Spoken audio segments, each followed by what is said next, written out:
இயேசு கிட்ட வந்த போது என்னெல்லாம் இருக்கு தெரியுமா? மீனும் இருக்கு, அப்பம் இருக்கு, கடல்ல உள்ளதும் இருக்குது, கரையில் உள்ளதும் இருக்கிறது. ஆமே, நான் ஆவிக்குரிய கண்ணோட்டத்தோடு சொல்றேன். அவர்கிட்ட ஆவிக்குரிய நன்மைகளும் உண்டு, பூமிக்குரிய நன்மைகளும் உண்டு. யோசேப்பை யாக்கோபு பிளஸ் பண்ணும்போது எப்படி பிளஸ் பண்ணுவார்னா, ஆதியாகமம் 49:25 அவர் உயர வானத்திலிருந்து உண்டாகும் ஆசீர்வாதங்களினாலும் கீழே ஆழத்திலிருந்து உண்டாகும் ஆசீர்வாதங்களினாலும் ஸ்தனங்களுக்கும் கற்பங்களுக்கும் உரிய ஆசீர்வாதங்களினாலும் உன்னை ஆசீர்வதிப்பார். அப்ப எல்லா விதத்திலும் அதான் நான் ஆரம்பத்தில் சொன்ன வார்த்தை.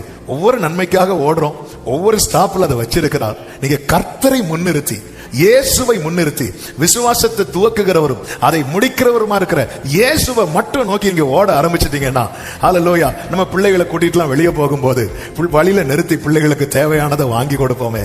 ஆண்டவர் சில இடத்துல வண்டி பிரேக் போடுவார், போட்டு இது எடுத்துக்கோ, ரைட், ஓகேவா, ஆமென். ஆண்டவர் வைத்திருக்கிறாருங்க. நீங்க உங்க வாழ்க்கையை திரும்பி பாருங்க. உங்க ஓட்டத்துல ஒவ்வொரு இடத்துல ஸ்டாப் பண்ணி தானே உங்க வாழ்க்கையில உங்க ஸ்கூல் படிப்பை முடித்து அடுத்த லெவலுக்கு போக வைத்தா.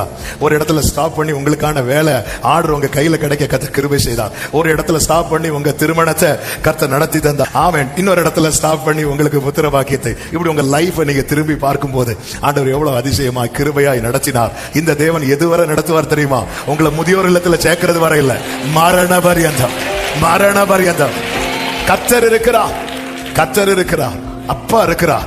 நமக்கு ஒரு நல்ல தகப்பன் இருக்கிறார். கைகளை உயர்த்தி சொல்லுங்க, எனக்கு ஒரு நல்ல அப்பா இருக்கிறார். சத்தமா அப்பான்னு சொல்லுங்க பார்க்கலாம். ஹல்லேலூயா.